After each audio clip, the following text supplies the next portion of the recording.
Usa ka barangay hall sa Cotabato City ang gipaulanan og bala. Hinuod walay naangol sa hitabo. Nakaalerto si Efren Mamak. Nabulit sa mga igo sa bala kini mga bildo nga bintana ug pader sa likod nga bahin ining barangay hall sa Tamuntaka 4, Cotabato City human gipamusil banda 12:10 sa kadlawon adlong Martes. Mayo na lang kay walay naangol sa hitabo. Sa pagresponde sa kapulisan, anaa sa 34 ka basiyo sa 5.56 rifle ang nadiskubre mga 100 meters ang gilayon gikan sa maong barangay hall. Matod sa Cotabato City Police, posibleng dunay kalagot ang mga sospek sa mga personahe sa maong barangay hall hinungdan sa pagpamusil.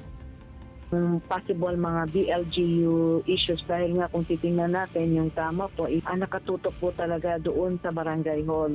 Hinuon doon na person of interest ang kapulisan sa insidente.